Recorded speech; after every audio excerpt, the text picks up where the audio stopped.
All right, what's going on, guys? This is going to be a quick down and dirty video. Probably not going to be that long, but it's going to be how to create an overlay and kind of the purposes behind it. So this particular overlay is going to be for a route, but a lot of the times people are going to ask you, hey, can I get an overlay for fires? Can I get an overlay for some type of mission? And the reason why overlays are important is because it allows people in a field environment to be able to add and subtract information on a map. So this is just a generic map of some woods like around the area we're from, and I'm going to show you guys how to make a route overlay for this map. So what we're going to do, the very first thing is find a flat surface. I'm just using a right in the rain like field desk, and I have it down right here. You can use binder clips if you want. Least preferred method is tape, because tape will absolutely ruin your maps. So first thing I'm going to do is find two corners. So I have a prominent corner right here. Label it 10 and 52. And I have another prominent corner here, and that's going to be a 80, and then what is that, 57? 08 and 57. So fix that real quick. Useful tools to have is always your correction marker and magic eraser if needed. So 08. All right. What this allows me to do is if I have to hand this off, because typically when you make an overlay, you're going to make two copies, one for yourself and one for the agency that you're giving it to. This allows them to be able to put this overlay on the top right and the top left and line it up to the AO that they're looking at. Now we're going to get into the information that is within your overlay, specifically this route overlay. This is one that is pre-made. I got it at the local Staples out in town. Some of you guys probably know where it's at. They will give you this product, and that way you don't have to write it out every time. It also keeps your information concise and organized. So, filling out this information.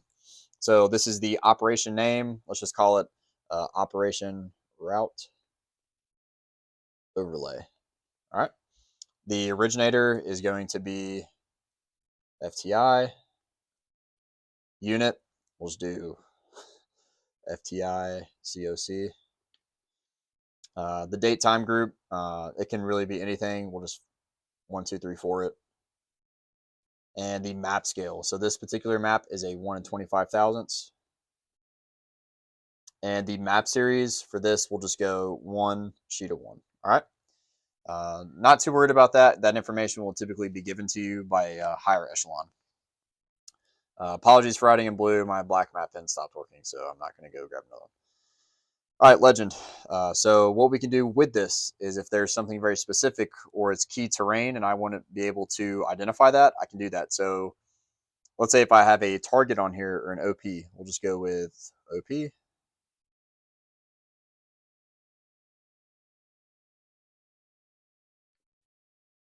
Observation position. If I have a target, like a pre-planned target,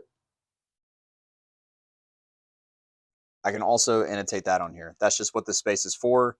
Sometimes when you're giving these overlays to people who aren't necessarily within your specific billet, they might need to know something. We've come across definitely people in like the higher echelon of the O community that like didn't know what the machine gun symbol was. So making sure that you annotate that on your legend is important when you're handing it off to other agencies. All right, your comm plan. So we'll just put first platoon, first squad, call sign, FTI, and then we have our primary and our alternate frequencies. Whenever you have a plan, always make sure that you have an alternate plan. So especially with comm, let's just say our alternate or our primary frequency is 60, and our alternate frequency is 99. So primary 60, alternate 9. I think that's good enough. Nothing really too important there with your comm plan. The only time this would change and it would be important is if you had an adjacent unit on your patrol. So if we are 1-1 and we have our first platoon, first squad, and we have first platoon, second squad out here, we would want to know their name. So FTI 2, and then their primary might be something different. So it could be 6-1, and their alternate might be the same. Just depends. Again, this area is just specifically there to give you a place to put that information. All right. Next thing we're going to do is targeting data. So whenever we go out for a patrol, there might be pre-planned targets that are already in that AO, or this is also an opportunity for us to annotate our own. So if we want to be able to talk to our own fist or our own mortar team, whatever, this would give us that space for that information. So we'll just say target number, we'll go Alpha Zulu, like 1, 2. All right, cool. We annotate our target number. We're going to go location. So we'll just do random grid 1, 2, 3, 4, 5, 6. And then description, just where you add what type of target this is. So we could say trench. And then the size could be 200 meters. Cool. Just a place to fill out our targeting data. Now that we have our marginal information in there, we can annotate our route. So what we would do is maybe this is our start point right here for our patrol. Maybe it's our patrol base. Annotate that down there. If this is an overlay where you're just giving it from one squad to another, your ops graphics probably don't need to be like 100%. But if it's an overlay where you're giving it to a much higher command, like specifically for like reconnaissance or surveillance, you probably need to make sure your ops graphics are good to go. So from here, I need a fucking program. It's in there. Awesome. All right, so from here, what we can do is I'll just open up this real quick.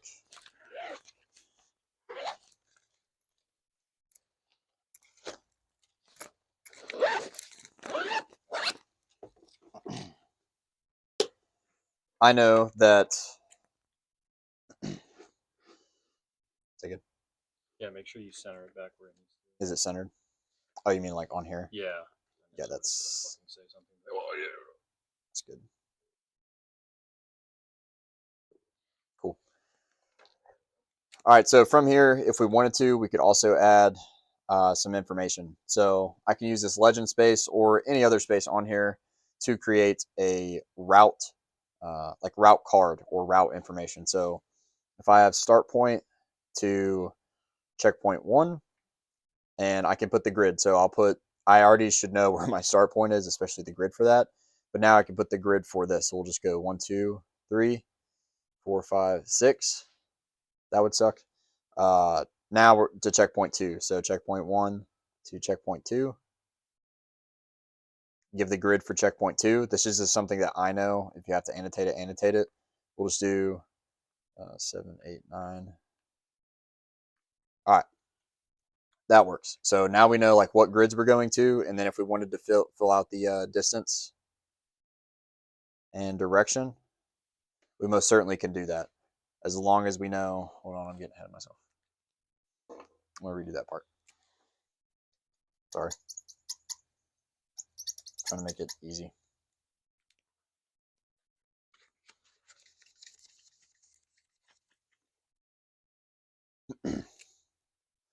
All right, whenever we do a route, we want to make sure that we have a route card. So this would be a good place to do it on your overlay.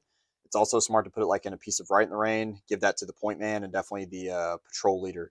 So whenever I do this, I typically use the legend space because everyone should know most of our ops terms and graphics. So for this, I'll do start point to checkpoint 1. I like to put the grid for this point. So here, right in this space. So 1, 2, 3, 4, 5, 6. And then I like to put the distance and direction. Again, this is what goes into a route card. So my distance, we'll just call it 300 meters to checkpoint 1. Direction, we'll just call it an azimuth of 60. So I'm throwing out random numbers. They're not going to correspond to the later part, just so you guys can flame me in the comments. And then the next portion, we'll go checkpoint 1 to checkpoint 2. Space for checkpoint 2's grid. 7, 8, 9, 10, 11. Cool. We'll go with that. Distance, direction. We'll do distance 200 meters. Direction 80 degrees. Cool.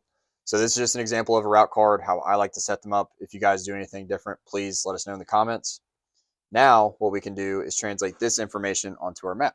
So we can say this is our start point. And let's just say when we plot it, using the 125 thousandths. We determine that, what is this, 5.4. Map's upside down, 0.8.